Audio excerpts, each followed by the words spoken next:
Τέκνον μου. Παππούλη, να σου πω κάτι. Δε σου κάνω τον Άγιο, αχ, αμάρτησα, για μια νύχτα παράνομα, αχ, πυρπάτησα. Ρε Μίτσο, ποιος το τραγουδά αυτόν? Ο Γιώργος Τσαλίκης. Ποια είναι Σαλίκης? Α, καλά. Δε σου κάνω τον Άγιο, αχ, αμάρτησα, για μια νύχτα παράνομα, αχ, πυρπάτησα. Είστε σοβαροί ανθρώποι εσείς. Εδώ δεν έχουμε να φάμε. Και εσείς χορεύετε και τραγουδάτε. Τώρα έχει δίκιο ο Παπαλάμπρος. Ρε παιδιά, θα σας πω κάτι αλήθεια. Προχτές έβλεπα στο Masterchef, φτιάχνανε εκείνο του Κουτόπουλου του περίεργου. Ψητό. Όχι μωρέ. Βραστό. Όχι. Φορνό. Όχι. Σούβλες.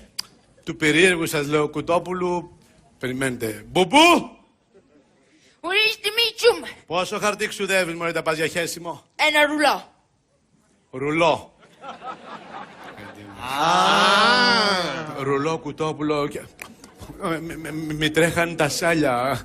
Είναι αμαρτία αυτό, παππούλη, το λυμπίστηκα. Όχι, ωραία. Πού θα πάει αυτό ρε παιδιά? Εμένα με κόψαν το μισθό στη μέση. Γιατί εμένα τι με κάναν? Εγώ να είδητη παλιά. Ερχόταν οι χείρες στα μνήματα. Διάβαζα 2 ευχές. Μη βάζαν το χέρι στη τσέπη διακριτικά. Μη αφήναν κανένα 20. Τώρα μη βάζουν το χέρι στη τσέπη και ψάχνουν μην έχω εγώ κανένα 20. Και εσύ για δεν κάνει μια τρύπα στην τσέπη. Βάζ που βάζει το χέρι να πιάνουν κάτι της. Ντροπή Μίτσου, ντροπή. Καλά.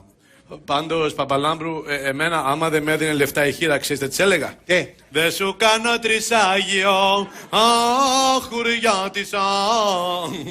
Έλα Μίτσου, άστα αστεία. Η κατάσταση είναι τραγική. Τι θα κάνουμε? Δεν ξέρω, δεν ξέρω.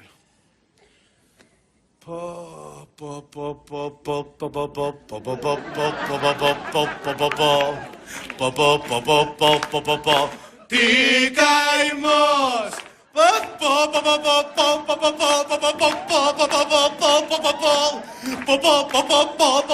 Θα τρέχει!